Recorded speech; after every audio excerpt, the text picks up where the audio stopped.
السلام علیکم پاکستان انفارمیشن میں ایک بار پھر تمام دوستوں کو خوش آمدید۔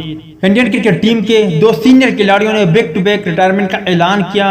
آج کی زیر نظر ویڈیو میں ہم اسی ٹاپک کو آگے لے کر جائیں گے، مگر مزید تفصیلات کی طرف بڑھنے سے پہلے اس ویڈیو کو لائک کریں اور کمنٹ سیکشن میں اس اپڈیٹ کے متعلق اپنی رائے کا اظہار ضرور کریں۔ بھارتی کرکٹ ٹیم کے کامیاب ترین کپتان مہندر سنگھ دھونی نے تمام طرز کی کرکٹ سے ریٹائرمنٹ کا اعلان کر دیا، جبکہ سابق کپتان کی پیروی کرتے ہوئے سریش رائنا نے بھی کرکٹ کو خیر بات کہہ دیا۔ انسٹاگرام پر ایک ویڈیو میں اپنے پیغام میں مہندر سنگھ دھونی نے کہا کہ شکریہ، اتنی محبت اور تعاون کا شکریہ۔ 7:29 کے بعد مجھے ریٹائر سمجھے۔ بھارتی سابق کپتان مہندر سنگھ دھونی بھارت کی طرف سے کامیاب ترین کپتان کا اعزاز اپنے پاس رکھتے ہیں۔ انہوں نے اپنی قیادت میں ٹیم کو 3 ICC چیمپئن ٹرافی، 2007 کا T20 ورلڈ کپ اور 2011 کا ون ڈے کپ جتوایا۔ بھارتی میڈیا کے مطابق آخری بار انہوں نے اپنا میچ 2019 میں ICC کرکٹ ورلڈ کپ میں نیوزی لینڈ کے خلاف کھیلا تھا، جس میں بھارت کو شکست کا سامنا کرنا پڑا تھا۔ مہندر سنگھ دھونی دسمبر 2014 کو ٹیسٹ کرکٹ سے ریٹائر ہوئے تھے اور T20 ورلڈ کپ کھیلتے تھے۔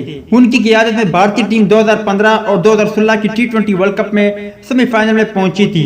350 ون ڈے میچز میں 10,733 رن بنا چکے ہیں۔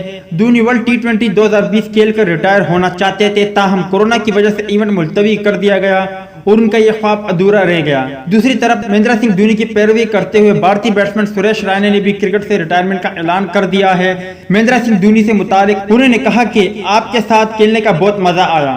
یاد رہے کہ شعیب ملک نے بھی کہا تھا کہ ICC T20 ورلڈ کپ 2020 کھیل کر ریٹائرمنٹ کا اعلان کروں گا، تاہم ICC T20 ورلڈ کپ ملتوی ہو چکا ہے۔